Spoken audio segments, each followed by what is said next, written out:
Bonjour à tous. Merci d'avoir accepté notre invitation pour cette conférence de presse, une conférence qui a pour objectif de vous présenter le nouveau référentiel du label Écossaire en cuisine. Un label à destination de la restauration collective.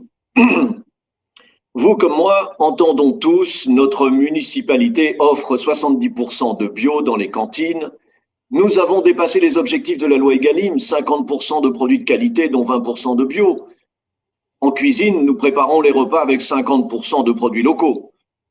À l'heure où les déclarations se multiplient autour de la qualité des repas en restauration collective, une labellisation s'impose pour les collectivités, les politiques, les citoyens, pour tout le secteur de la restauration collective, afin de garantir la véracité des propos et éviter les dérapages.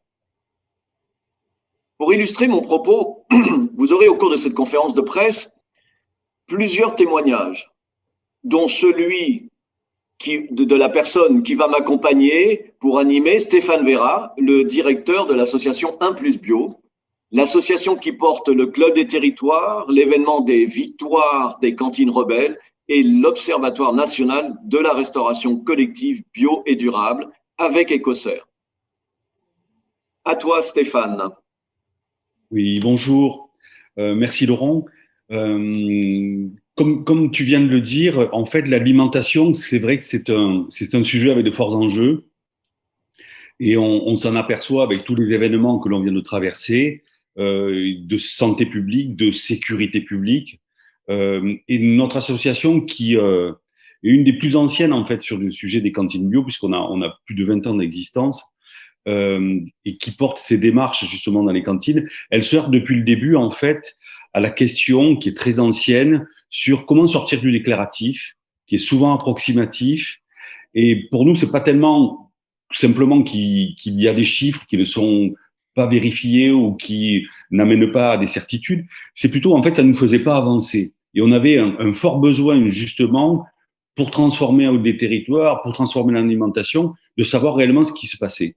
Et à nos yeux, pour progresser, il n'y a rien de mieux que d'aborder tout ce qui peut être les succès, bien entendu, mais aussi les ratages, parce que de nos échecs, on apprend beaucoup, de regarder les acquis et les domaines où nous devons progresser.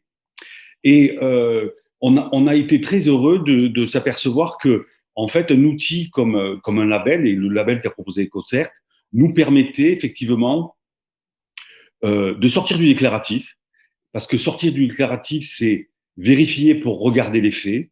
Ça nous permettait aussi de partager les avancées pour aussi avoir un langage commun, une communauté d'échange et du coup partager une grammaire. Et en fait, le référentiel que vous verrez peut-être peut nous y inviter. Et le dernier point, c'est que une clarification, c'est de choisir une alimentation qui participe à protéger l'individu, la planète, et protéger, en fait, c'est choisir, c'est abandonner ce que l'on ne veut pas dans notre assiette. Et pour ça, il faut être guidé et à un moment donné, avoir des seuils progressifs.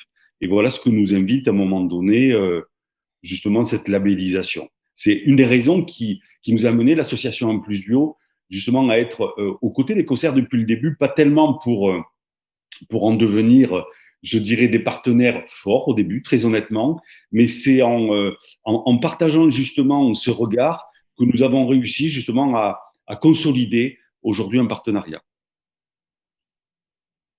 Merci, merci Stéphane. Pour commencer ces débats, ces échanges, ces témoignages, nous avons un invité d'honneur en la personne de Gilles Boeuf. Vous êtes biologiste, professeur émérite à Sorbonne Université, également professeur consultant à Agro Paris Tech, chargé de cours à l'IEP de Paris. Vous avez été président du Muséum d'histoire naturelle de 2009 à 2015. Vous êtes professeur invité au Collège de France sur la chaire Développement durable, environnement, énergie et société et président du conseil scientifique de l'Agence française pour la biodiversité.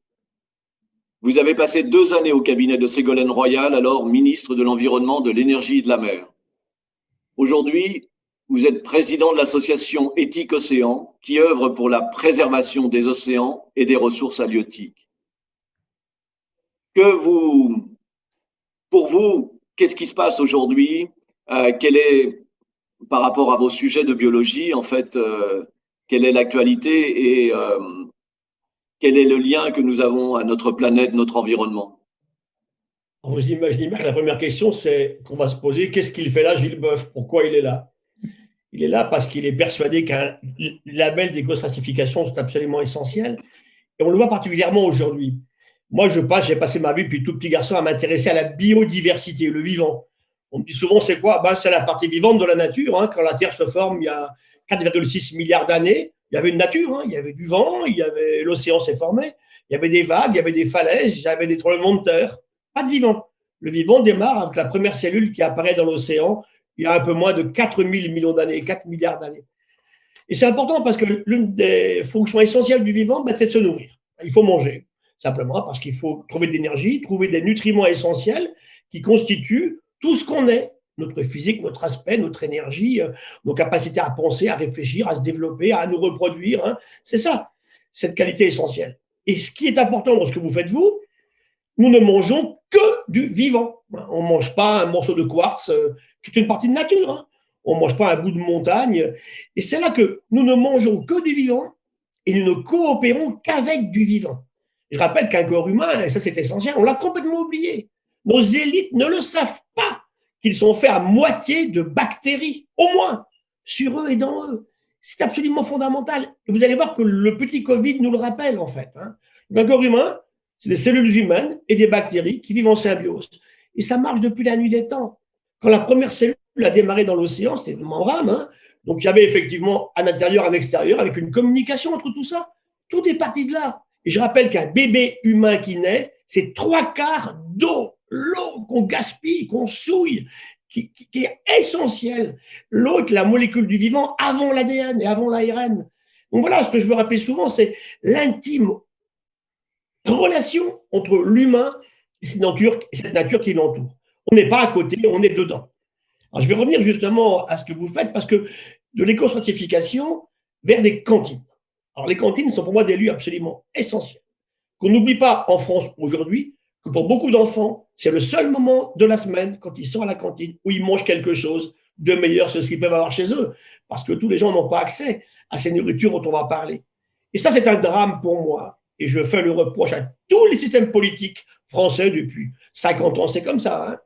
Parce qu'on est pauvre, on accepte que ces gens-là mangent mal. C'est terrible. La malbouffe, elle est là.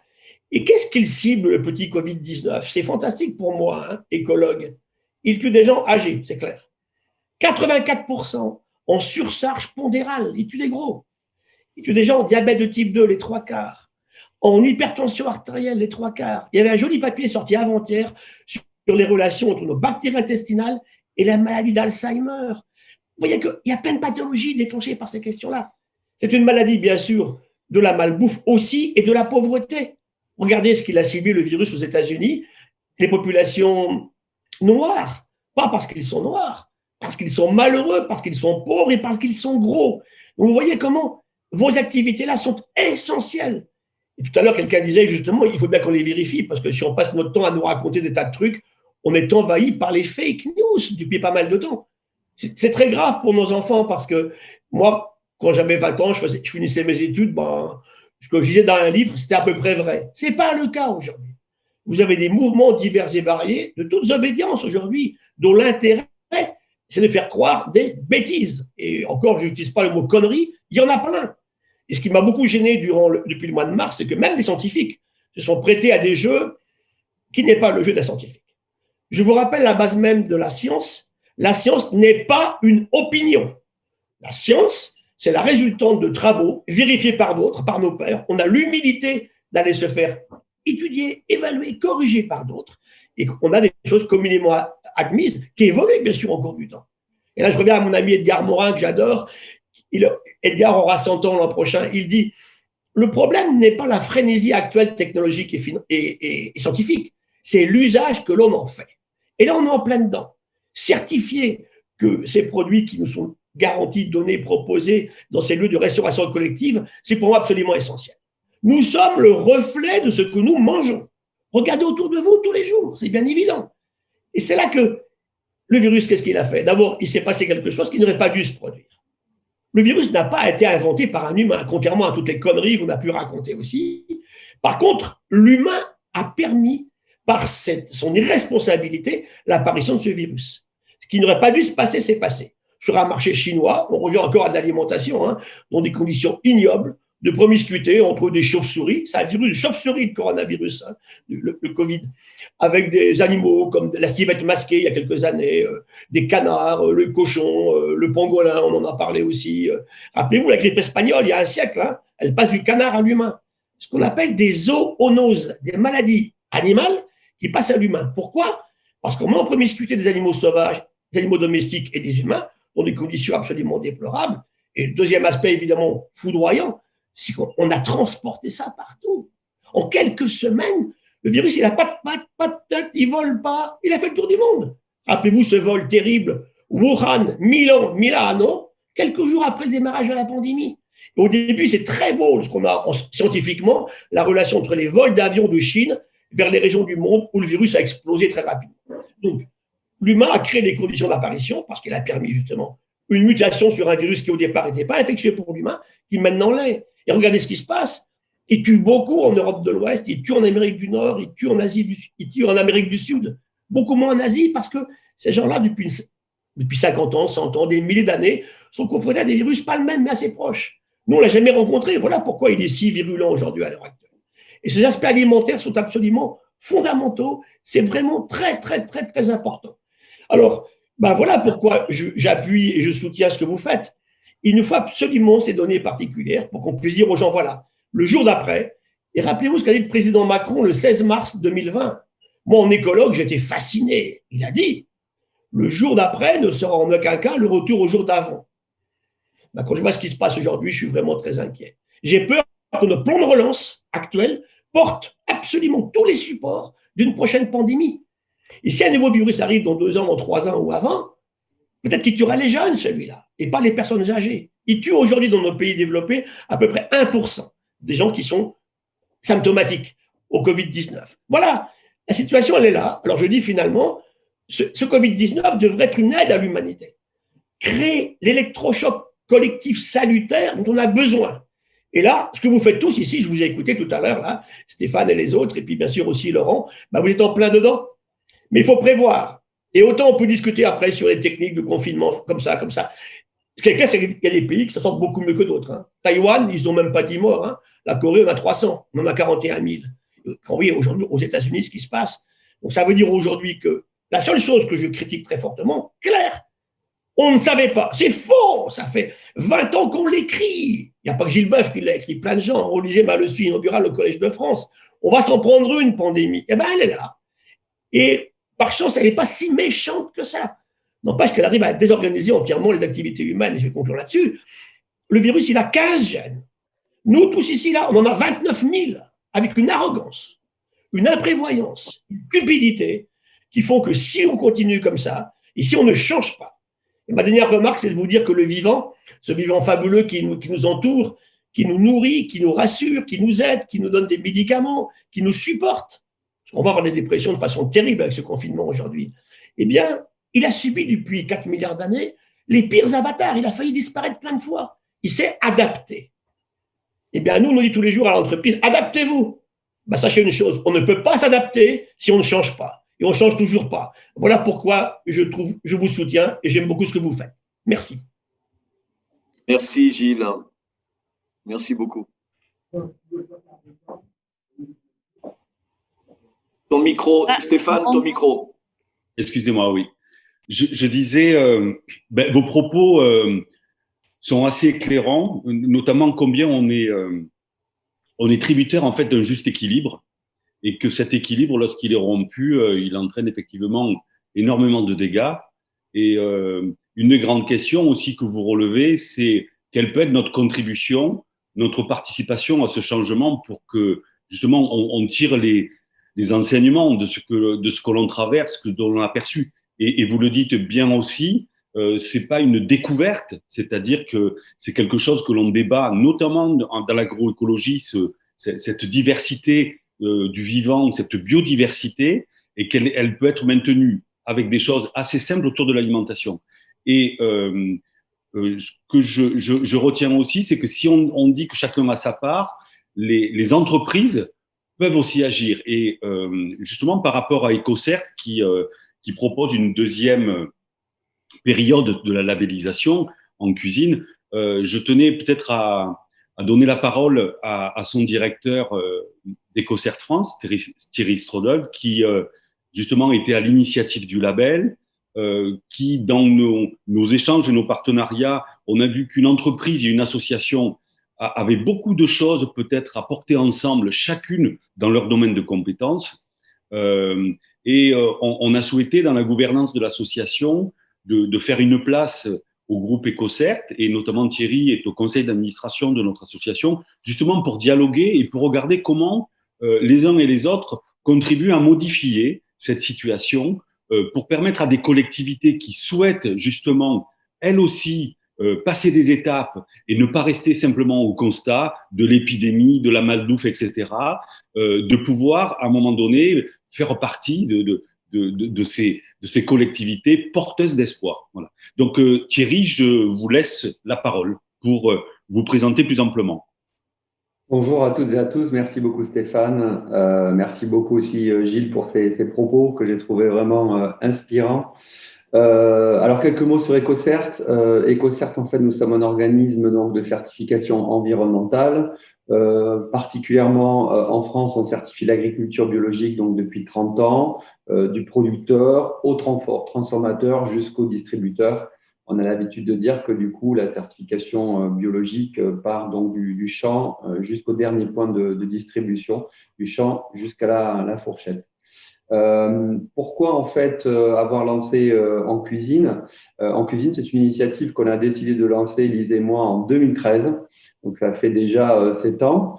En fait, elle est cette envie-là, elle est vraiment née de nos tripes, je crois, avec Lise. On était jeunes parents et puis on avait envie, je pense, de faire quelque chose sur ce sujet parce qu'il nous tenait à cœur.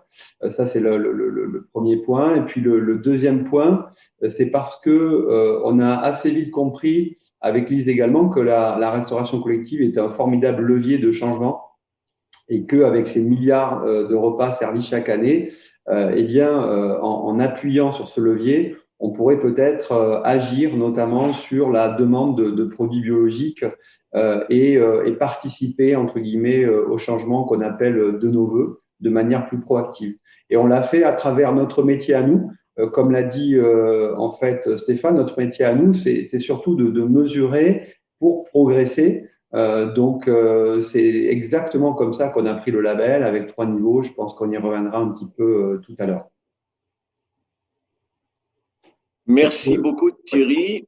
Nous allons continuer avec Lise et vous l'avez compris, en fait au départ il y a un binôme. Il y a Thierry et Lise, tous les deux engagés pour, je vais mettre quand même ma vidéo, engagés pour une meilleure alimentation. Donc Lise, aujourd'hui vous êtes chargée du développement chez EcoCert, donc de ce label en cuisine. Je dis pas, et je ne devais pas le dire, vous êtes aussi agricultrice bio. Oui, mais les week-ends uniquement. Donc, oui, merci. C'est aussi, l'un nourrit l'autre, hein, j'ai envie de dire. C'est important pour moi, mais c'est plus à titre personnel. Et du coup, voilà, le label, comme dit Thierry, c'était quand même au départ quelque chose qui nous a pris dans les tripes. Et la volonté, c'était vraiment de manger mieux en restauration collective. Parce qu'on le voyait, et là de façon plus terre à terre, finalement manger mieux en restauration collective, c'est devenu peu à peu assez complexe. Hein. C'est-à-dire qu'il y a quand même beaucoup de difficultés pour le cuisinier ou le gestionnaire, on va dire, de restauration maintenant, à se positionner, à agir concrètement sur tous les enjeux qui nous entourent, comme le bio, quoi choisir, quoi, le bio, le local, les OGM. Maintenant, on parle des produits ultra transformés. Il y a des nouvelles problématiques comme les plastiques, la détergence, et finalement, tout ça, ça s'englobe dans la lutte contre le dérèglement climatique. Et finalement, c'est pour ça, hein, c'est pour aider à faire ces choix aussi, que nous avons créé le référentiel en cuisine. Et du coup, on a quand même une recette pour fabriquer, parce que finalement, un référentiel, on le fabrique aussi. Et comment ça se passe? Il nous faut intégrer des connaissances. Là, Gilles Beuys, c'est pas par hasard qu'il est là et je le remercie vraiment de son témoignage parce qu'il y a un vrai, il a dit, on est entouré de fake news et ce qui est important pour faire un référentiel, c'est de faire une bonne biblio scientifique et vraiment de s'appuyer aussi sur nos connaissances terrain parce que la chance qu'on a chez EcoCert, c'est qu'on a des auditeurs qui passent sur les sites, hein, donc ça peut être les exploitations agricoles et là comme dans les cuisines de restauration collective et ils nous font des remontées. Et pour concevoir ce nouveau référentiel, mais comme l'ancien, on s'est appuyé donc sur des données terrain et sur du travail scientifique. Tout ça, on le passe à la moulinette, on le transpose en action prioritaire. Donc, on crée ce qu'on appelle des critères. Donc, c'est qui définissent un référentiel. Il faut que ces critères ils soient à la fois exigeants, mais aussi auditables. Auditables, ça veut dire qu'on puisse les vérifier sur site. Ça, c'est très important. On peut écrire un critère, mais qui n'est pas vérifiable. Et dans ces cas-là, il a, j'ai envie de dire, peu d'intérêt, même s'il est très ambitieux. Et enfin, tout ça avec des objectifs à atteindre pour le consommateur, en fait. Et là, c'est le convive dans le restaurant, parce qu'on lui doit des garanties quand on crée un label. Et tout ça, donc il y a des membres du comité du suivi technique du label qui sont là. On le fait valider à notre comité, qui sont des experts, ils se présenteront après. Et c'est important, on est évidemment pour juger de tout ça, qu'on ait un comité qui nous garantisse aussi l'indépendance et la fiabilité de ce qu'on propose. Maintenant, j'aimerais qu'on passe à la diapo. Si vous pouvez, Laurence, mettre la diapo numéro 1. Donc, c'est bon? Tout le monde la voit? Oui, c'est parfait, Lise, merci. Super. Donc, vous pouvez voir, là, c'est les enjeux. On a voulu que ce référentiel réponde à 4 grands enjeux qui sont la santé. Bon, là, c'est d'actualité avec le Covid et ça l'est de plus en plus. Pendant longtemps, on a peut-être oublié le lien agriculture, santé, et maintenant on parle d'alimentation, on va plus loin. Les filières aussi, et quand on parle d'alimentation, c'est aussi le lien agriculture et alimentation. Et dans les filières, on a besoin de transparence, on a besoin de reterritorialisation, vraiment d'avoir un système. On parlait de local, mais ça va plus loin que ça. C'est un système alimentaire à reterritorialiser. On parle d'équité aussi, c'est super important. Nos agriculteurs ont besoin, qu'ils soient à l'autre bout de la planète ou ceux à côté de nous, on a besoin qu'ils aient une juste rémunération pour pouvoir continuer. Et ça, la bio, souvent, c'est montré scientifiquement que la bio est plus rémunératrice pour les agriculteurs et leur permet aussi une stabilité des prix. Et enfin, on a besoin évidemment de préserver l'environnement et d'accompagner au changement. Et d'ailleurs, ce référentiel, il fait partie de l'accompagnement au changement. C'est aussi ce qu'on a voulu. Donc, du coup, c'est une démarche, si vous le voyez bien, que l'on veut globale, systémique et cohérente. Je vais vous demander de passer à la diapo numéro 2. Là, je vais vous présenter finalement la démarche. On a fait un tableau explicatif. Donc, c'est une démarche de progrès en 3 niveaux, comme on peut le voir. Donc, le niveau 1, le niveau 2, le niveau 3, c'est symbolisé avec des carottes. Et ça permet, ces 3 niveaux, c'est pourquoi? C'est pour augmenter progressivement. C'est hyper important, on le voit dans la transition. Des fois, il y a des transitions on voit, il y a des gens qui passent en 100% bio en peu de temps. C'est pas la majorité. Généralement, pour inscrire le changement dans la durée, il faut y aller progressivement, mais ambitieusement aussi. Et donc, pour faire ça, il faut aussi en parallèle communiquer. Ça sert aussi à ça, un label, à valoriser les efforts engagés. Et c'est très important parce que le changement en restauration collective, si on ne le dit pas, il ne se voit pas. C'est vraiment très, très important de valoriser ce qu'on fait. Et du coup, le référentiel, il impose des critères au niveau de l'assiette, comme c'est très important, mais aussi, et parce qu'il est systémique, au niveau de l'établissement. On parle de gestion écologique du site. Donc, du coup, il y a 4 grands domaines, vous pouvez voir, donc le bio, le local, le sain, le durable, donc les produits biologiques, l'intégration de produits biologiques, le local et l'équitable, la qualité nutritionnelle, c'est très important, et la gestion environnementale du restaurant, donc c'est l'aspect durable. Donc, du coup, il a évolué ce référentiel. Et quels ont été les grands changements? Qu'est-ce qu'on va avoir comme grand changement à partir de 2022? Parce que ce nouveau référentiel rentrera en application en 2022.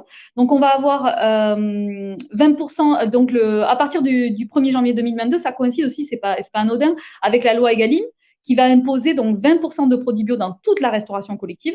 Et du coup, on a réélevé nos seuils. On est passé au niveau 1 de 10% à 20% de bio.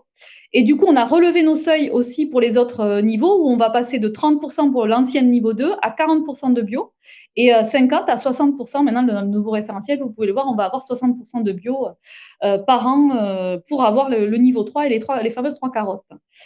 Le local, on l'a aussi augmenté parce qu'en fait, le bio, c'est bien, mais quand il est local, c'est encore mieux.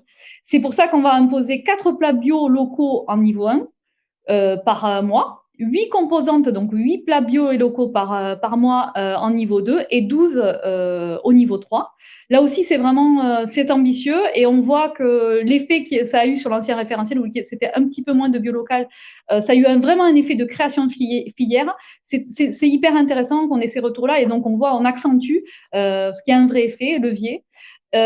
Et aussi l'aspect bioéquitable. Là aussi, on parle d'équité dans les filières, c'est un des enjeux du référentiel. Donc ça aussi, on l'augmente. Le nombre de produits bioéquitables au niveau 2 et niveau 3 va être augmenté. Juste l'aspect sain. Au niveau de l'aspect sain, on a aussi augmenté les exigences. La grande nouveauté avec ce nouveau référentiel, c'est le nombre d'additifs. On augmente les additifs interdits. Donc, il va y avoir dès le niveau 1, 25 additifs interdits et les graisses hydrogénées aussi qui vont être interdites. Et on va aussi favoriser au niveau 2 et niveau 3 la cuisine faite à partir d'ingrédients bruts ou peu transformés. C'est pour limiter les produits trop transformés. Donc, c'est 50% de produits à partir de produits bruts ou peu transformés au niveau 2 et 80% au niveau 3. Donc, c'est vraiment très ambitieux et c'est important. La protéine animale, aussi un enjeu hyper important. On parlait déjà de favoriser les protéines végétales dans l'ancien référentiel, mais là, on va plus loin. La loi Egalim nous le permet aussi. Donc, c'est un menu végétarien par semaine au niveau 1.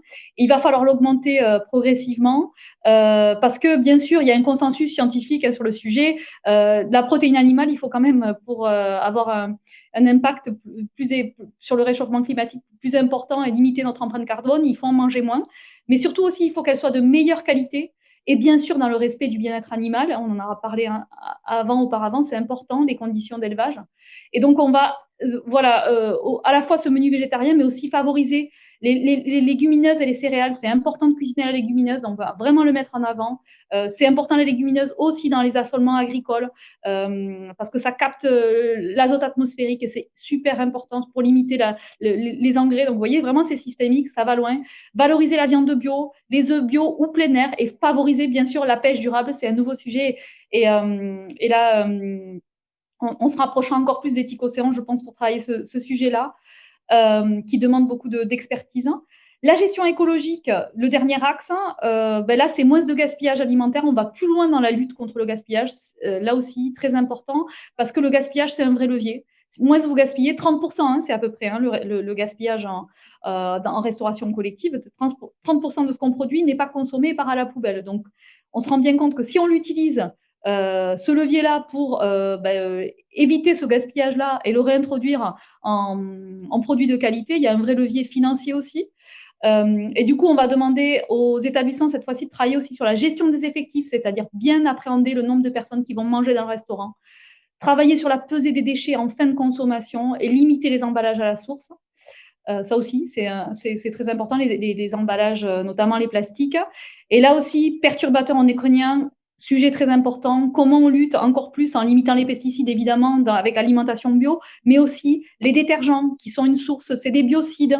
Donc, c'est important de limiter leur utilisation. Donc là, dès le niveau 1, on va demander une évaluation des détergents et des plastiques. Donc, c'est bien évalué parce qu'en fait, les gens ne se rendent pas compte qu'ils sont entourés de ça et qu'il faut le limiter. En niveau 2, on va interdire les détergents les plus toxiques et limiter les plastiques à chaud parce que là, les études scientifiques sont aussi claires. Le plastique, quand est-ce qu'il se dégrade et quand est-ce qu'il y a une migration finalement des polluants plastiques dans les aliments, c'est à chaud. Et là, les barquettes plastiques, bien sûr, qui réchauffent les produits alimentaires sont bien sûr incriminés. Et au niveau 3, on va encore plus loin et là, on supprime complètement les plastiques, mais et on passe sur complètement d'éco-détergence.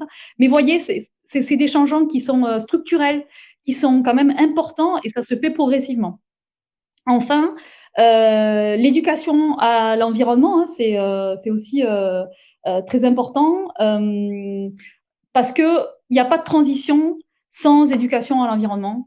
Il faut éduquer les mangeurs, les équipes en cuisine, les parents d'élèves. Et c'est pour ça qu'on va demander dès le niveau 1 de vérifier la mise en place de réunions sur les projets alimentaires et les actions pédagogiques de manière encore plus forte.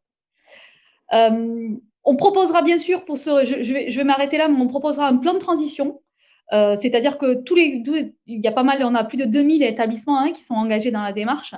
Donc, ça commence à devenir quand même assez important et on va leur proposer sur toute l'année 2021 de les accompagner. Donc, on fera des webinars un plan d'accompagnement renforcé, des questionnaires pour leur permettre et des ateliers virtuels, des suivis personnalisés. Et du coup, à partir de l'audit 2022, c'est à ce moment-là qu'il y aura la transition et que ça sera vraiment, ce nouveau référentiel sera appliqué.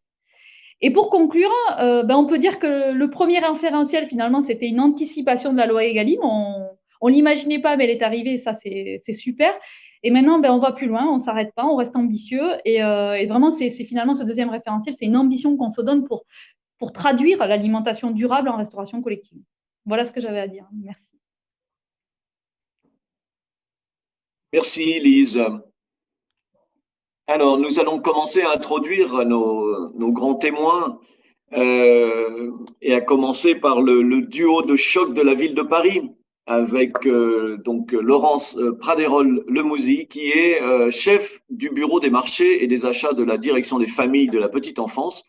En fait, vous avez une démarche particulière pour nourrir, en fait, pour cuisiner, pour préparer les repas, pour à peu près 19 000 enfants à Paris dans les crèches. Est-ce que vous pouvez nous raconter un petit peu ce qui se passe à Paris?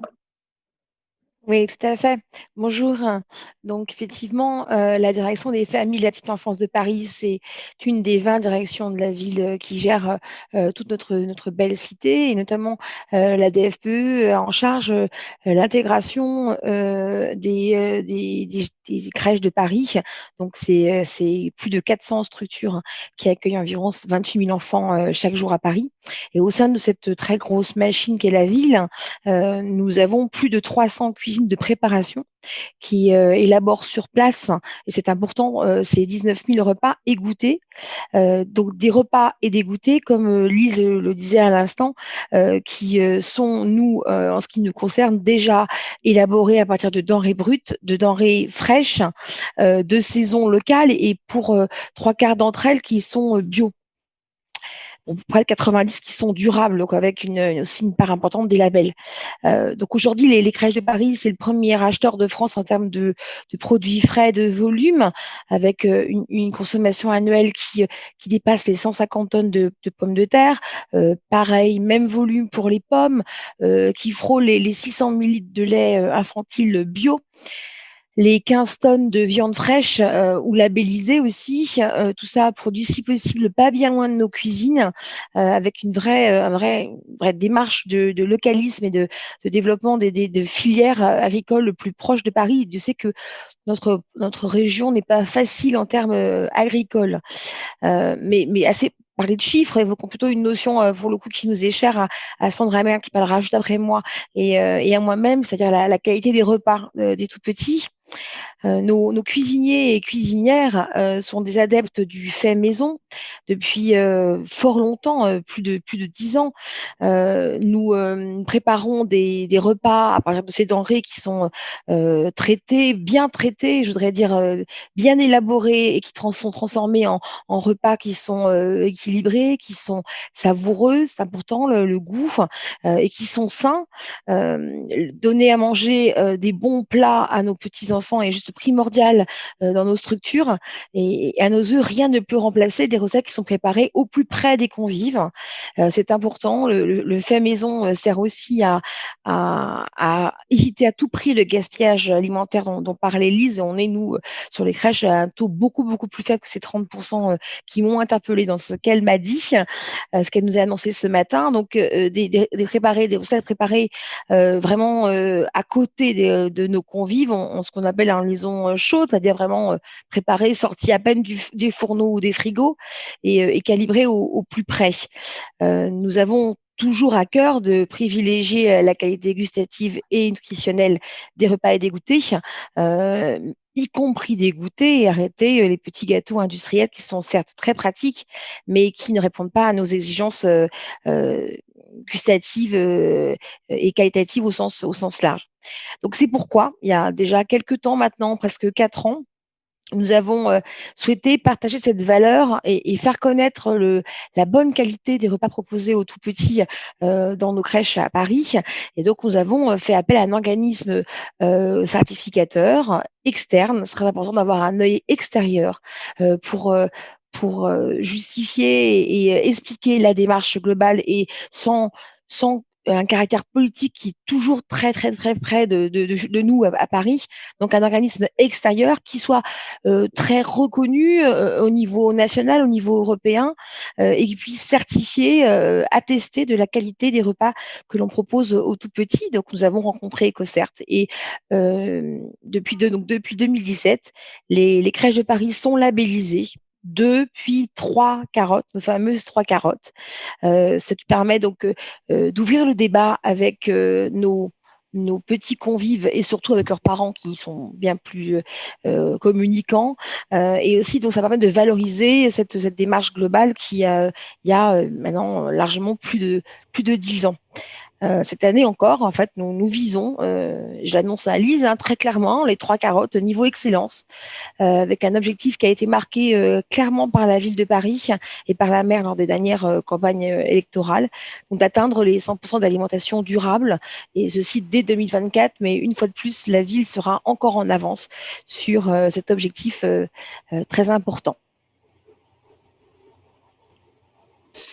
Merci, Laurence. En fait, vous pouvez, je rappelle, poser vos questions sur le Q&R et nous allons regrouper toutes ces questions dans un tout petit moment après la série de témoignages. Maintenant, nous allons passer la parole à Sandra Merle.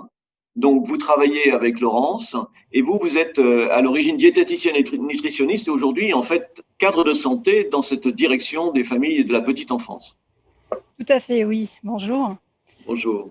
Cadre de santé dans cette grande direction, effectivement. Alors, sans faire trop de redites, mais je voulais revenir effectivement sur cette fameuse rencontre et un petit peu l'histoire de la façon dont s'est passé ce rapprochement avec EcoCert et son label.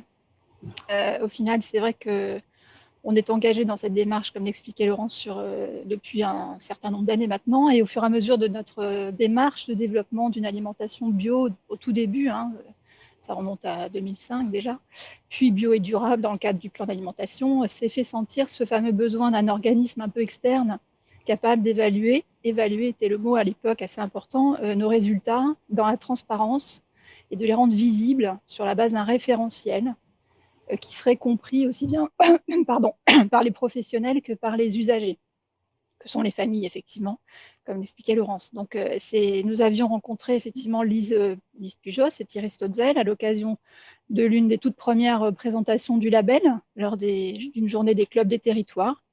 Il me semble que c'était ça à l'époque. Et nous avions réalisé que ce fameux référentiel qui était présenté, qui était particulièrement clair déjà à l'époque, et spécifiquement défini pour la restauration collective, ça c'était une grande nouveauté qui avait été une révélation pour moi à l'époque, et on n'avait rien de tel à disposition. Ça correspondait vraiment à ce besoin que nous avions à l'échelle de la direction. Et on était aussi particulièrement sensible, ça a été cité, mais à cette expertise d'EcoCert dans le domaine de la certification agriculture biologique par ailleurs.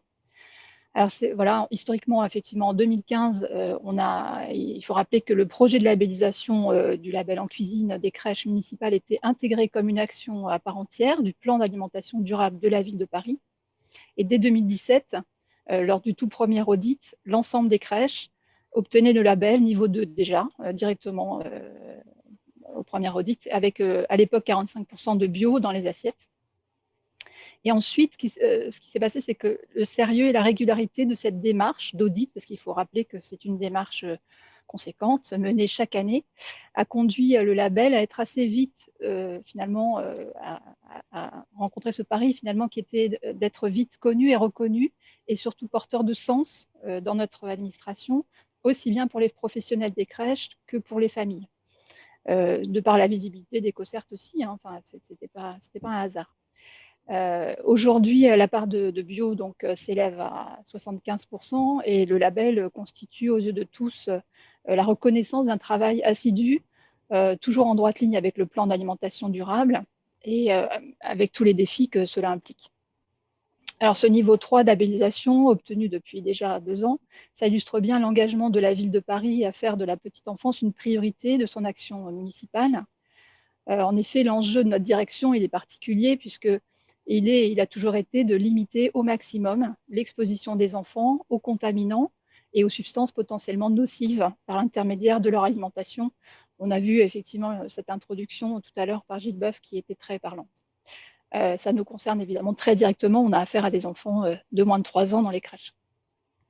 Donc chaque phase d'audit, finalement, nous conforte dans la pertinence de nos critères de durabilité, de qualité, de sécurité. Ça s'étoffe, on voit bien dans le nouveau référentiel que ça s'étoffe, tout ça, et ça se rejoint. Des repas qui sont préparés dans les crèches, dans chaque crèche, j'insiste, pour les tout petits. Et bien entendu, chacun est à sa place. EcoCert n'interfère absolument pas sur nos propres objectifs, ni sur la définition de nos cahiers des charges, bien entendu. Nous le voyons plutôt comme un examinateur exigeant qui évalue tout le processus alimentaire dans ses moindres détails. L'obtention donc du label à chaque fois, ça valide l'atteinte de nos objectifs et ça met en évidence aussi notre progression dans le temps. Et c'est particulièrement vrai pour ce nouveau référentiel qui vraiment épouse les axes prioritaires que nous avons définis pour la petite enfance et plus largement à l'échelle de Paris. On peut citer, Lise les a présentés un peu dans leur exhaustivité, mais moi je citerai quelques-uns des nouveaux critères auxquels nous sommes particulièrement attachés à la DFPE comme à la ville, notamment la préparation à partir, comme vous l'avez entendu, de produits bruts ou peu transformés en favorisant la production locale. L'objectif est de 80% et il est très ambitieux. Effectivement, on est plutôt bien placé, nous, à la DFPE depuis longtemps avec cette notion de préparation sur site et de livraison de denrées brutes. On est quand même plutôt confiant, on va dire. La restriction des additifs, matières grasses hydrogénées, interdiction des produits étiquetés OGM, ça, ce sont des acquis de longue date à la DFPE, bien entendu. Ça ne va pas être une nouveauté pour nous, mais c'est une nouveauté dans le référentiel. On voit bien que là aussi, on se rejoint beaucoup. La diminution de la part carnée, c'est d'autant plus essentiel pour nous à la petite enfance que ces apports chez les tout petits sont déjà très contrôlés, aussi bien quantitativement que qualitativement, bien sûr. Et puis, un petit critère nouveau qui me tient à cœur, qui est la validation diététique et nutritionnelle des menus. Et puis, on l'a vu, la prévention du gaspillage, la limitation des plastiques, la restauration, tout ça sont des choses qui vraiment se rencontrent particulièrement entre nos exigences à nous, Ville de Paris, et puis le référentiel EcoCert en évolution. Donc, je précise que, effectivement, je reprécise que nous sommes engagés sur cette fameuse atteinte de l'objectif de 100% d'alimentation bio et durable dans cette prochaine mandature. On voit bien donc qu'il reste du chemin à parcourir, mais nous sommes, comme vous l'avez compris, très confiants. Et puis, c'est la preuve que la DFPE est toujours bien en phase avec les évolutions ambitieuses du cahier des charges dans Cuisine. Merci Sandra. Je vous remercie beaucoup. Merci beaucoup. Écoutez, on voit Sandra effectivement que le label, il est pile poil adapté à une grande ville. On pourrait se poser la question si sur des niveaux différents, puisque là on est sur une gestion autogérée, vous faites vos repas dans les crèches de A à Z, fait maison. Qu'est-ce qu'il en est peut-être dans d'autres collectivités qui délèguent leur service de restauration, leur préparation de repas à l'extérieur, à des prestataires de services. Donc on a souhaité faire témoigner la ville de Miramas, et c'est Thierry Ricard, qui est directeur général adjoint du Pôle enfance, jeunesse, éducation, qui justement peut-être nous dire en quoi est utile ce label pour lui lorsque justement il a un mode de gestion un peu différent de celui de la ville de Paris. La parole est à vous Thierry. Oui, bonjour à toutes et tous. Merci Stéphane et merci à vous de m'avoir invité. Moi, je tiendrai simplement à rajouter un petit peu des éclaircissements sur ce qui a été dit, mais beaucoup de choses très intéressantes ont été dites. Et je vais revenir sur les propos de Gilles Boeuf qui a démarré d'une manière très engagée sur le fait de dire que ça doit partir d'une volonté politique et citoyenne. Et pour moi, ça a été aussi le début de ma volonté, en étant engagé là-dedans, de faire prendre conscience à notre politique, qui est pour moi donc monsieur le maire de Miramas et son équipe politique, qui a déjà été très engagé dans un côté très environnemental de la ville de Miramas, puisque nous sommes une des 2 villes labellisées zéro déchet, zéro gaspille, zéro phyto, etc. Donc, ce label en cuisine, présenté par EcoCert, a été pour moi l'occasion de mettre en place une politique voulue par monsieur le maire et aller beaucoup plus loin. Et rendre surtout sa parole et ses actes transparents, vérifiable par tout le monde. Donc moi, ce label, avec mon équipe, nutritionniste et autres, nous l'avons inscrit dans notre cahier des charges, puisque nous sommes dans le DSP. Nous avons été les premiers à le mettre dans un cahier des charges. La répression des fraudes nous a écrit, il a fallu qu'on se défende, et le maire s'est défendu à ce sujet-là. Nous l'avons laissé, et nous avons inscrit dans notre cahier des charges le fait que, au bout de 2 années d'activité, le prestataire qui allait remporter le marché doit et devait nous amener à la labellisation de carottes et nous y maintenir. Là, nous sommes en train de revoir un projet et la labellisation de 3 carottes est envisagée, et plus qu'envisagée, mais même voulue. Donc, si vous voulez, pour revenir au début de mes propos, c'est que politiquement, aujourd'hui, avec ce qui est mis en œuvre sur la ville de Miramas, même si nous sommes dans le DSP, la labellisation au niveau 2 sur le label EcoCert en cuisine nous a permis, dans un premier temps, de rendre cette parole transparente, crédible, vérifiable de tous, mais aussi travailler et mettre en cohérence l'ensemble des projets environnementaux qui sont faits tout autour de la ville. Zéro déchet, zéro gaspillage, l'étape de tri, les formations des agents, les investissements des agents, tout ce qui est fait au niveau de la métropole territoire de Marseille, où on travaille de lien sur le PAT à mettre en œuvre sur le développement des filières agricoles et l'implantation d'agriculteurs et éleveurs. Donc tout ça était un réel partenariat qu'on a pu créer, grâce aussi au label, puisqu'en étant labellisé, en étant la première ville labellisée au niveau des Bouches-du-Rhône, ça a servi aussi à d'autres politiques de se dire, ben voilà, ça peut se mettre en place, ça peut exister. C'est un plus pour nous, politiques, dans le discours qu'on peut tenir. C'est un plus pour nous, managers, qui se servent, et moi, je me suis servi de ça avec mes équipes pour tirer vers le haut nos agents, qui malheureusement ont été trop mis, trop souvent en exergue et pointés du doigt négatif. Non, il y a de belles personnes qui travaillent dans nos cantines, dans nos cuisines, et les mettre en avant, c'est aussi très important. Ce label, pour moi, a été très important pour tout ça. Mais je reviens sur le début de mes propos, c'est aussi qu'à un moment donné, ça ne peut passer aujourd'hui que par un changement voulu, politiquement, bien évidemment, parce que c'est eux aujourd'hui ce sont nos politiques au niveau des maires, mais aussi départements, régions et États, qui doivent impulser ces changements-là. Aujourd'hui, on sait, et Gilles Leboeuf a dit, nous sommes obligés de changer, donc c'est à eux de changer. Mais plus bas, il fallait qu'on prouve à un moment donné qu'on puisse changer dans de bonnes conditions, pour avoir de bons résultats, et que ce résultat soit aussi crédible, vérifié. Donc, j'insiste sur le côté transparent, vérification, et qu'aujourd'hui, nos politiques, et ça, moi, aujourd'hui, je n'ai pas honte de le dire, nos politiques de Miramas ont une parole crédible. C'est pas ce qu'aujourd'hui, nationalement, on voit même au niveau scientifique, malheureusement. Donc, si demain, ils veulent que ça change, mais même que leur vision de leur travail change, ça serait bien d'inscrire un peu dans des labels comme ça. Il y en a d'autres, Zéro déchet, zéro gaspillage, et autres, mais le label EcoCert en cuisine en fait partie. Et pour moi, je remercie encore Thierry et Lise de m'avoir associé à ce travail, de faire partie intégrante de ces travaux, parce que c'est quelque chose de très intéressant. Et je ne peux que être satisfait de l'évolution qu'aujourd'hui prend ce label en cuisine. J'ai été un des premiers, quand la loi alimentaire est sortie, en présence d'agents du département national, en disant oui, mais on a eu le Grenelle de l'environnement qui a sorti aussi des seuils à arriver en restauration collective bio. On arrivait bon an mal an à 1%. Aujourd'hui, arriver à 20%, c'est pas fait, c'est pas gagné, parce qu'on peut pas vérifier. Et quand les gens prennent conscience que c'est en vérifiant et en étant crédible, en ayant une parole transparente, qu'on peut avancer, je pense que le label EcoCert en cuisine aura une très longue vie, une très grande réussite devant lui. Voilà ce que j'avais à dire, de manière très succincte, mais aussi pratique. Merci beaucoup Thierry. Donc après effectivement votre constat, nous allons passer la parole à Didier Thévenet. Vous êtes directeur de la restauration municipale de Lons-le-Saunier et représentant de l'association Agores. Alors vous, en fait, vous n'avez pas encore le label EcoCert, mais vous avez travaillé à l'élaboration du nouveau cahier des charges. Et suite à ça, vous avez décidé de faire la démarche pour obtenir ce label. Pourquoi ? Merci Laurent. Alors nous, premièrement, je suis vice-président d'Agores, donc je vais parler au nom d'Agores et au nom de la ville de Lons-le-Saunier, puisque je suis aussi directeur du syndicat mixte de la gestion de la cuisine centrale. Et donc, pour Lons-le-Saunier, le label, c'est quoi ? Nous, ça fait quelques années déjà qu'on travaille sur l'alimentation de proximité et le bio, le local, etc. Mais aujourd'hui, on est dans une démarche où, à cause de la politique et de la méconfiance qu'il peut y avoir entre l'électeur et l'élu, on a un besoin aujourd'hui de transparence et d'affirmer les choses. On avait signé, nous, la charte qualité Agores et on était dans la démarche avec un plus bio et EcoCert en se disant Notre objectif, c'est de faire, mais de prouver qu'on le fait. Mon ancien maire disait, dans la vie, il y a des diseurs et des faiseurs.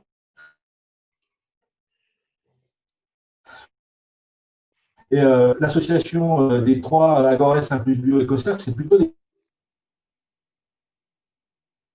Didier, il va falloir peut-être que tu coupes ta caméra. Agores, Implus Bio et Coster, c'est plutôt cela. Ouais. Didier, est-ce que tu nous entends? On a un problème de connexion. C'est bon, vous m'entendez? Voilà, on t'entend, vas-y. Pardon. Donc, je disais, voilà, l'idée pour la ville de Lons de signer et d'entrer dans cette démarche avec le label Écossaire, c'est de prouver les réalisations. Parce qu'on entend souvent, et moi, pour visiter beaucoup de cuisines centrales et aller à beaucoup d'endroits, on se rend compte qu'il y a beaucoup de déclarations et des fois des déclarations qui ne sont pas tout à fait au fait des réalisations. Donc, l'idée qu'on a, nous, c'est simplement de dire, et c'est ce que nous apporte le label, la première chose, c'est déjà de dire, voilà, non seulement on le dit, mais en plus on le fait. Ensuite, je pense que ce label, il ne se juge pas que sur le pourcentage de bio, ça serait trop facile. Aujourd'hui, c'est une façon de penser. Et moi, intégrer à titre personnel et au titre d'Agores la création et l'aménagement, on va dire, du cahier des charges, ça nous a permis d'avoir une vision complètement différente et de penser alimentation et plus d'avoir le simple chiffre du pourcentage de bio comme résultat. Moi, je pense que c'est une façon beaucoup plus générale d'analyser les choses et donc du coup, ça nous permet d'être beaucoup plus pertinent. Alors sur les perturbateurs endocriniens, sur toute la partie produits ultra transformés et toutes ces choses-là. Nous, le montage de filière, on le maîtrise, on l'a fait, mais on veut aller plus loin. Et aller plus loin, ça passe par se poser des tas de questions. Et donc, à travers la présence de Lons-le-Saunier dans ce label, c'est pour lui, mais c'est aussi pour Agores, amener les gens à penser différemment et à agir différemment. Et donc, c'est vraiment cet objectif que nous avons, l'association nationale, j'étais hier en assemblée générale avec Agores, justement, où énormément de gens entrent dans cette démarche en se disant, cette démarche de progression, elle nous apporte des choses. C'est vraiment, voilà, c'est un apport. C'est une formation constante, une formation permanente. C'est se poser des questions, c'est penser différemment. Et moi, j'aime beaucoup cette phrase qui a été dite hier d'ailleurs par un de mes collègues qui disait, en fait, c'est pas faire du bio qui nous intéresse, c'est penser bio. Et donc, on est vraiment dans cette démarche-là de se dire, c'est pas simplement acheter des lentilles qui viennent d'Ukraine, ça m'intéresse pas plus que ça. Alors, ça rentre dans le pourcentage bio, c'est bien, hein. Mais avoir créé une filière à côté de chez soi et les intégrer dans sa restauration, c'est quand même autre chose. Et je vais utiliser un terme, c'est un peu plus excitant pour notre métier de faire ça que d'aller simplement sur un marché, un mine mondial, acheter des produits soi-disant bio, incontrôlables, incontrôlés. Donc voilà, nous, la démarche, elle est de la territorialisation de notre alimentation bio est primordiale. J'ai vu qu'on avait pas mal dépassé le timing. Je peux vous en parler plus, mais je pense que je vais m'arrêter là. Alors. C'est très, très gentil. Merci Didier. On va peut-être passer la parole à Monsieur Gilles Boeuf. Vous vouliez intervenir sur la question des perturbateurs endocriniens. Oui. Avant de passer effectivement la série de questions des journalistes. Merci. Oui. Très, très brièvement, je vous écoute depuis tout à l'heure et je suis heureux d'être avec vous. Je vous admire. C'est très important que ces mouvements-là puissent se mettre en place. Et c'est vrai qu'il nous faut aujourd'hui 4 piliers au nouveau développement de demain. Il nous faut la science, bien sûr, on l'a tous dit, hein, une science qui est bien validée, hein, c'est clair, une science tueuse de fake news. Il nous faut bien sûr aussi un monde politique, mais qui s'empare réellement de ces questions-là, parce que pour l'instant, quand on voit ce qui se passe, il n'y en a pas beaucoup. Le drame, en fait, de l'homme politique, c'est qu'il prend souvent des décisions à très court terme. Rappelez-vous le dramatique exemple de la chlordécone à la Martinique pour gagner quelques centimes sur le prix du kilo de banane. On a détruit nos environnements pour 2 siècles. C'est aussi, bien sûr, les ONG. Hein. Là, j'ai un bel exemple de travail d'ONG active. Il faut être bien en pression, on a dit, hein, en permanence. Et c'est aussi l'entreprise. Je pense qu'on ne pourra pas changer ce monde sans le monde de l'entreprise. Certains sont convaincus. On va avoir ce qu'on appelle l'entreprise à mission. C'est très important. Alors, un mot sur les perturbateurs. Moi, je suis endocrinologue, c'est mon métier de base, j'ai passé ma vie à faire ça.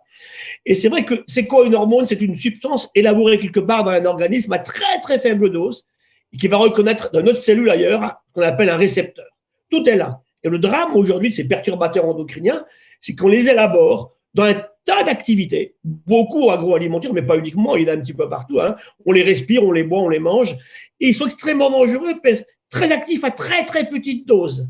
Et je ferai 2 remarques. Un, c'est le mélange de ces perturbateurs qui est dramatique. Et voilà pourquoi on a du mal quelquefois à s'en sortir, parce que une molécule, bon, c'est pas très bon. S'il y en a 2 ou 3 à des doses ultra faibles, ils sont foudroyants dans leurs effets. Et surtout sur les petits.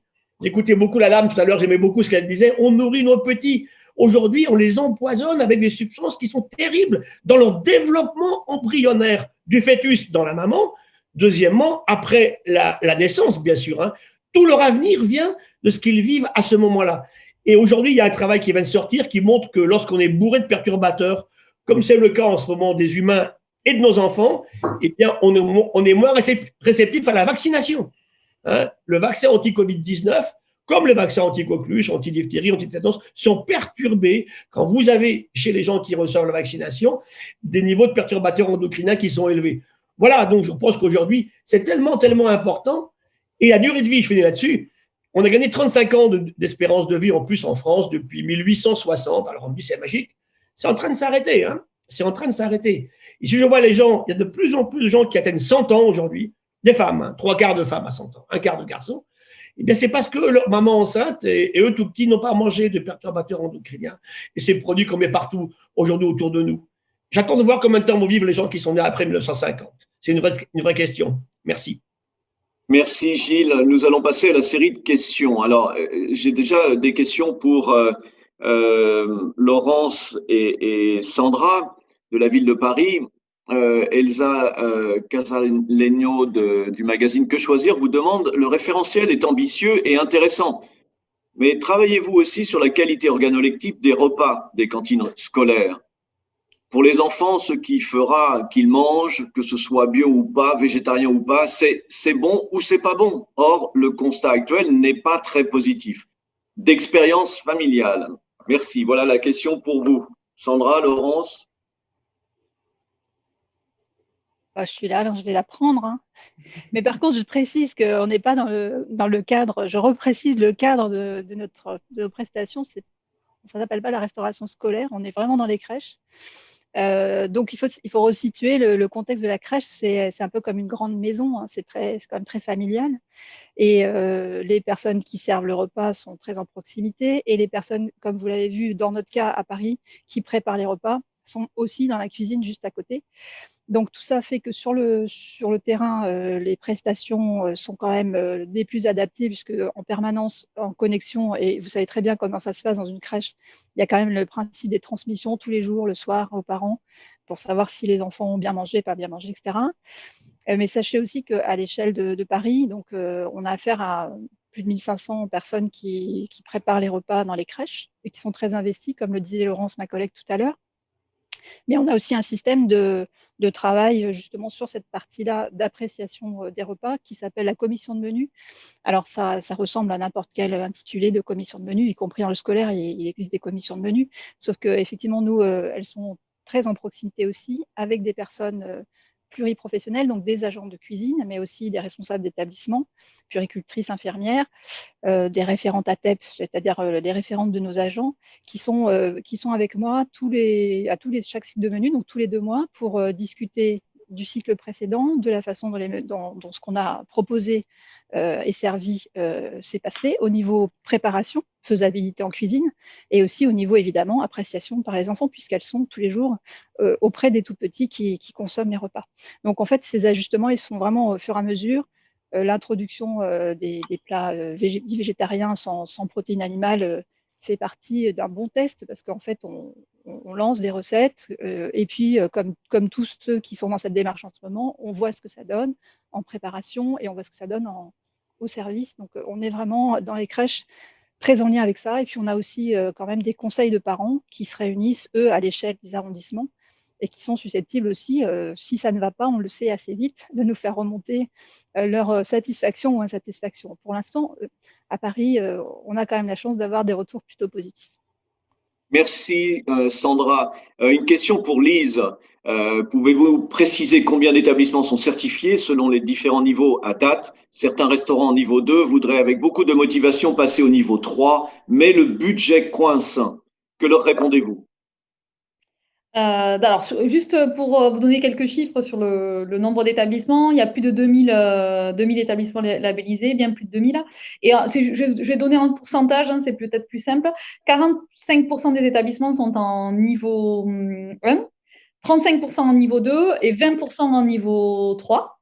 Ça change. Ce qui est super intéressant dans les 7 ans à voir, c'est que finalement, on a un niveau 1 qui diminue au profit des autres niveaux. Et donc, les gens ont, un peu comme la ville de Miramas d'ailleurs, font le parcours de progression. Et ça, c'était souhaité au départ, mais on ne l'avait pas imposé parce qu'on sait aussi la complexité. Hein, j'ai parlé de changements structurels qui sont importants. Et donc, on le voit. C'est un effet d'entraînement qu'on voit. On a du mal à le tracer, par contre. C'est un aspect météo. On nous le demande régulièrement. Mais voilà, donc ça c'est mais pour nous, entre guillemets, une petite victoire parce qu'on se dit, les gens, ils vont plus loin. J'ai beaucoup aimé Didier Thévenet qui a parlé de pensée bio. C'est vrai qu'il y a aussi cet aspect systémique, hein, parce que c'est aussi de la cohérence, parce que si on agit sur un point, on n'agit pas sur tout le reste. Donc, ça fait super plaisir en fait de voir les gens qui s'emparent on ne veut pas évangéliser, mais on veut essayer de faire comprendre aux gens qu'on ne peut pas travailler sur une problématique et pas sur les autres, qu'à un moment donné, ils n'emporteront pas tout le reste des personnes avec eux. Donc voilà, donc la question c'est comment changer du niveau 2, passer à un niveau 3 au niveau des coûts. Je suis peut-être pas la mieux placée pour en parler, mais comme je le vois la meilleure réponse que je pourrais avoir, c'est qu'on voit des gens qui passent du niveau 2 au niveau 3, qui le font. Je dirais qu'il y a une vraie volonté politique, hein, ça va coûter un petit peu plus cher, évidemment.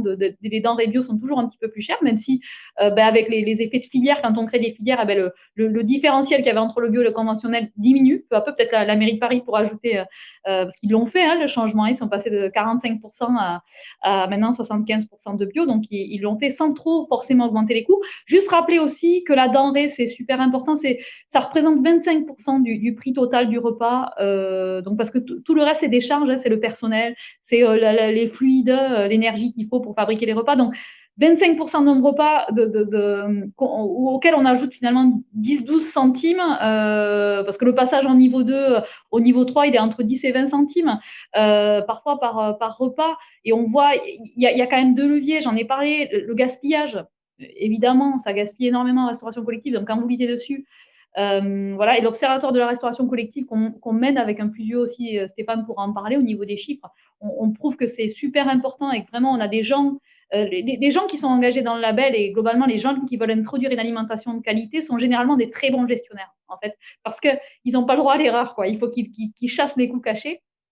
Enfin, les coûts, et du coup, ça et la protéine animale, je veux dire, la réduction de la protéine animale. Et là, je ne dis pas, c'est pas sans protéine animale, et c'est même à l'avantage, ce qu'on voit dans nos cantines, c'est que les gens qui introduisent moins de protéines animales, quand ils vont en mettre, elle va être de très bonne qualité. Et là, je parle de protéines animales françaises, élevées dans des conditions, dans des bonnes conditions. Et ça, c'est super important. Donc, ce qu'il faut quand même se dire aussi, que la protéine animale, qui est beaucoup introduite en restauration collective, souvent, elle ne vient pas forcément de France, elle n'est pas forcément de bonne qualité. Donc là, c'est l'inverse, c'est qu'on en met moins. Et finalement, on réduit les coûts. C'est le double effet hyper intéressant de ça. Peut-être des gens veulent témoigner. Laurent, je te laisse. Merci beaucoup. En fait, il y avait une petite précision. Ma question porte plutôt sur le scolaire de la maternelle au lycée. Donc, Didier, tu voulais répondre à cette question ou Lise, tu veux ajouter quelque chose? Juste pour vous dire, au niveau de la labellisation, qui est labellisée, c'est beaucoup de scolaires, donc primaires, maternelles, et les crèches. Parce que Gilles Boeuf l'a très bien illustré, il y a l'aspect perturbateur endocrinien, on le sait, on appelle ça la période des 1000 jours, hein, généralement. On sait que c'est la période quand la femme est enceinte et les 2 à 3 premières années de vie des enfants. On sait que c'est des périodes très critiques où les enfants sont très sensibles aux perturbateurs endocriniens. Donc, beaucoup de crèches sont en train de changer. Bon, peut-être pas au niveau de la ville de Paris, mais c'est vrai qu'on a beaucoup de changements. Donc, c'est les 2 principaux. Et après, les collèges. Les collèges qui aussi, on a plus de 12 départements qui sont engagés dans la démarche, c'est-à-dire qu'ils ont plus de 10 établissements engagés. Donc, il y a la Drôme, l'Isère, qui a tous ces collèges engagés, le Gers, la Dordogne. Enfin, voilà, on a énormément de collèges. Peu de lycées, peu d'hôpitaux, peu d'EHPAD. Voilà. Une chose, comme tu as la parole, avant de passer la parole à Didier, est-ce que question de Claire Cosson. Pourriez-vous nous préciser le coût pour rentrer dans cette démarche?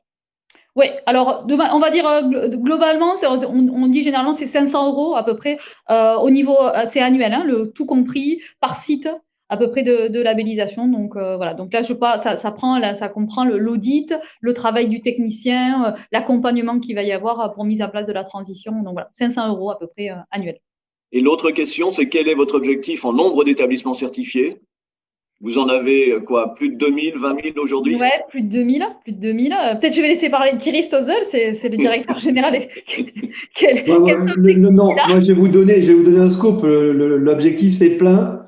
Non, blague à part, quand on a commencé la démarche, on a cette chance énorme vraiment de pouvoir être adossé au groupe EcoCert, et du coup cette démarche est une démarche qui a clairement une visée de développement, mais on n'est pas hyper pressé. On avait dit 1000 au départ, on est déjà à 2000, mais bon, c'était il y a 7 ans qu'on avait dit 1000. Moi, je suis sûr qu'il y a effectivement un beau potentiel. Ce qui est important de souligner aussi, c'est que les établissements qui le font sont dans une démarche de labellisation volontaire, et je les remercie. Je sais que certains sont là.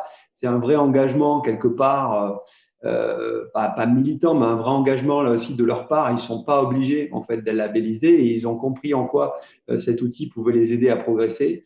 Et je voulais les remercier.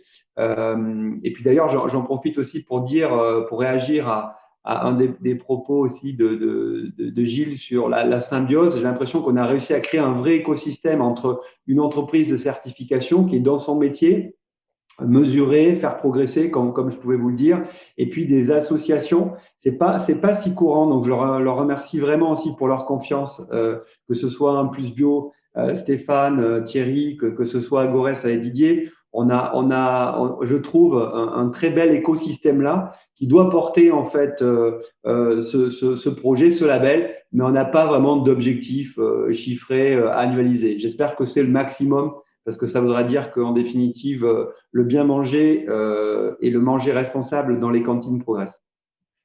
Merci Thierry. Alors je vais passer la parole à Didier. Didier, tu voulais répondre sur la question pour la qualité. Alors oui. Je vais faire très rapide parce que je vois que si Stéphane veut rajouter, on va pas se marcher sur les pieds. La qualité, c'est assez simple. Hein. Je pense que tous les gens qui sont engagés dans une démarche de ce genre-là, ils y sont très très attachés à la qualité. Je veux dire que globalement, il n'est pas intéressant pour un cuisinier de cuisiner pour la poubelle. On cuisine pas pour soi, on cuisine pour les consommateurs. Mais toutes ces phrases-là, c'est des phrases clés de la distribution et d'un cuisinier en théorie. Donc notre objectif quand on est dans une démarche comme le label en cuisine, c'est pas de prendre les produits et de les foutre à la poubelle. Sinon ça n'a pas d'intérêt.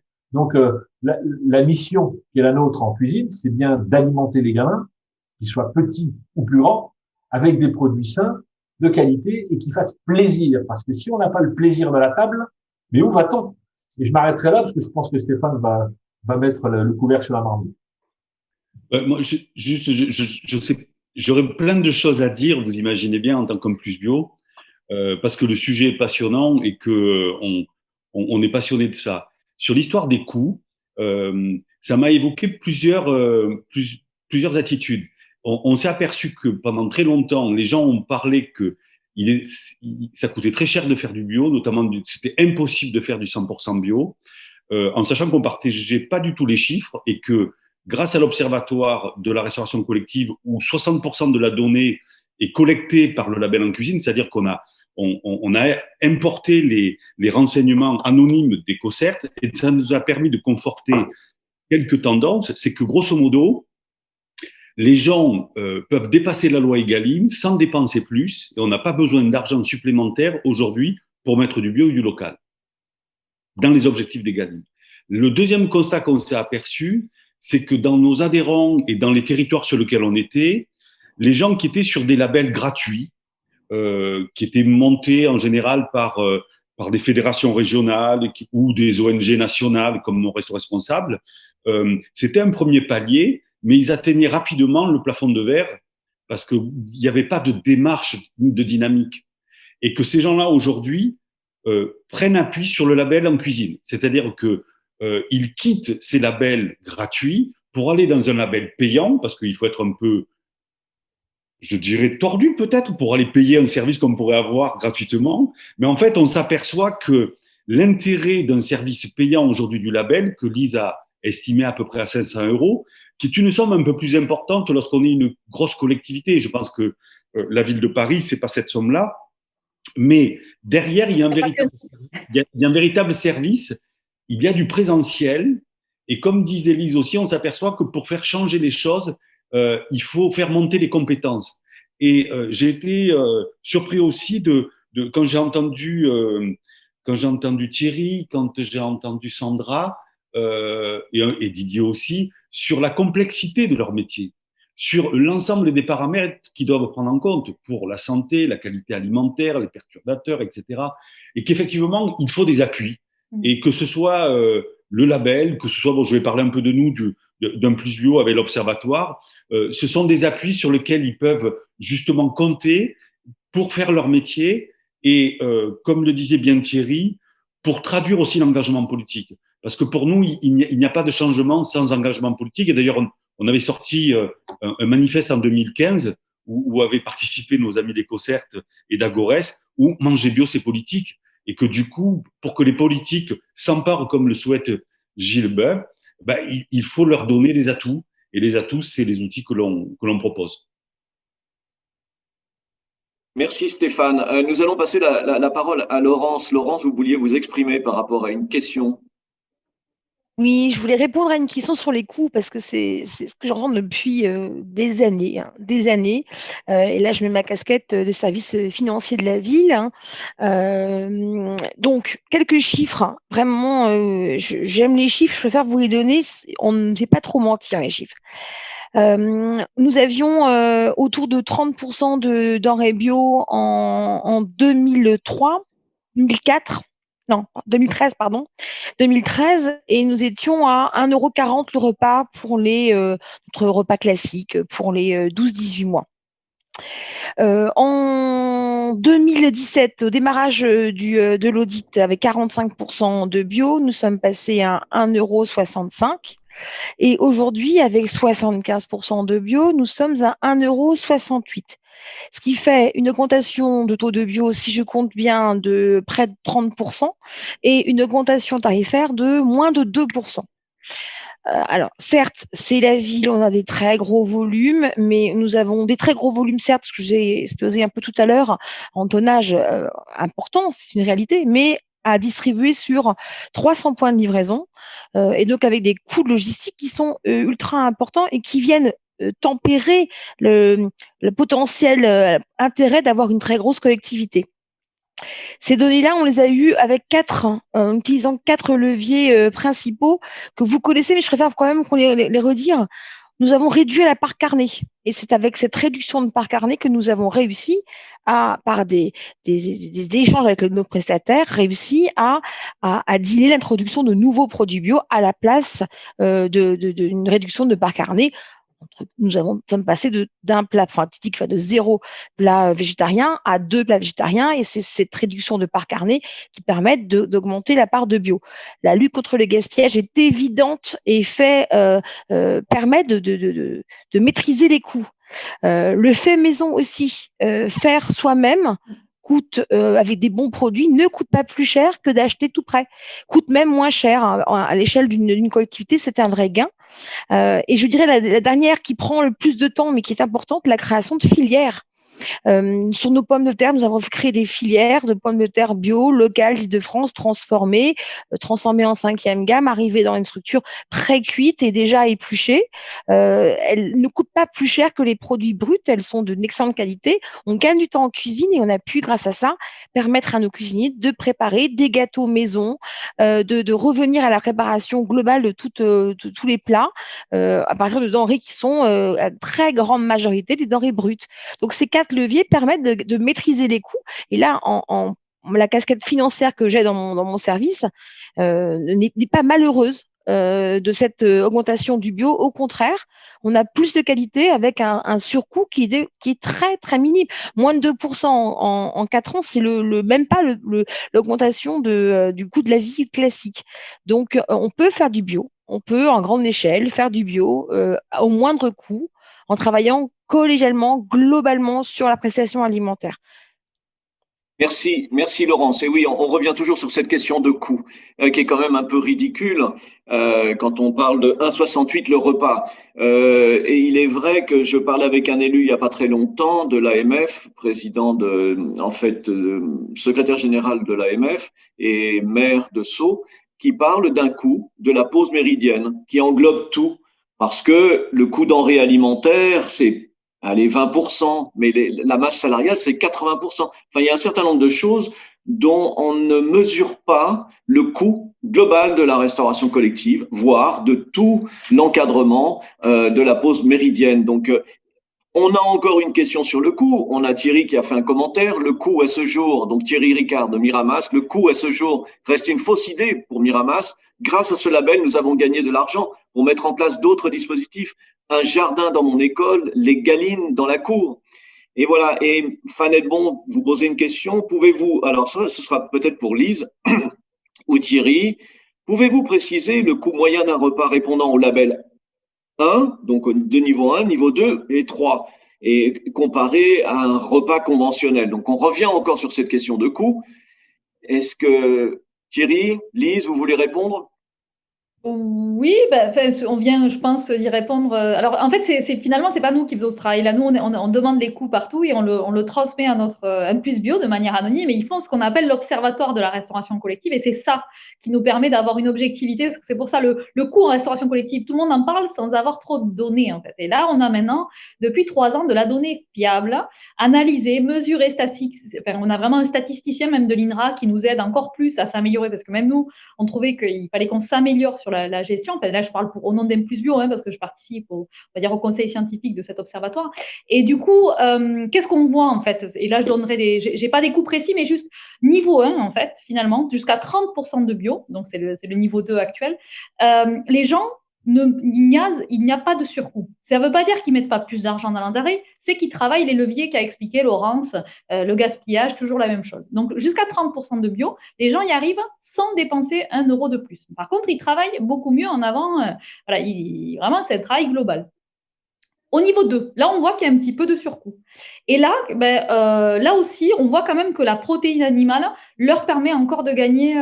Et donc, on a un petit peu toutes les situations. Mais on a des gens qui dépensent un petit peu plus. Et surtout, là, c'est pour passer du niveau 2 au niveau 3.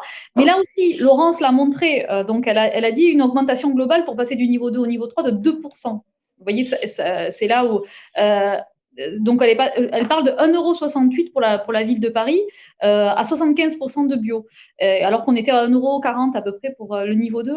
En fait, c'est là où vous aurez, l'observatoire le montre aussi, peut-être que Stéphane, tu compléteras un petit peu, mais on a une légère augmentation des prix, mais qui n'est pas si significative que ça dans le coût global du repas. En fait. Et pour la restauration scolaire, les chiffres de 2020, c'est 34% de bio pour 2 € de denrées en moyenne pour du primaire, grosso modo, ce qui est la fourchette en fait des gens qui font des repas aujourd'hui de qualité. Et l'autre point, et je trouve que la question de la journaliste est assez pertinente et c'est un point qu'on va traiter dans l'Observatoire 2021 parce qu'en augmentant notre base de collecte d'informations, on s'aperçoit qu'on est en train de découvrir de belles perles. C'est-à-dire que c'est pas en étant à plus de 50% de bio que ça coûte cher. Ça serait dans la fourchette des 30 à 50. Parce que aller rapidement à 20, c'est pas très compliqué aujourd'hui. Passer de 20 à 50, semblerait qu'il y ait une marge là, effectivement, à travailler. Et une fois qu'on a 50, grosso modo, on a trouvé des leviers, on a structuré des rapports réguliers avec des fournisseurs, que ce soit des producteurs ou des transformateurs. Comme l'a fait la ville de Paris, on maîtrise un peu mieux la question de la protéine, c'est-à-dire qu'on arrive à trouver justement des menus qui permettent justement de mettre de la qualité, qui permettent de mettre de la protéine. Et puis après, on a des équipes, et c'était ça qui était important, ce que disait Thierry, c'est qu'on monte en dynamique, on tire vers le haut, et une fois qu'on est vers le haut, en fait, il y a plein de gens qui viennent y participer. Et c'est ça la bonne nouvelle. C'est-à-dire quand on donne la possibilité à des gens d'aller ensemble vers quelque chose qui améliore la vie, Eh ben, pour le même salaire, c'est-à-dire il y a pas une revendication syndicale et salariale, vous voyez des gens qui se mettent à travailler.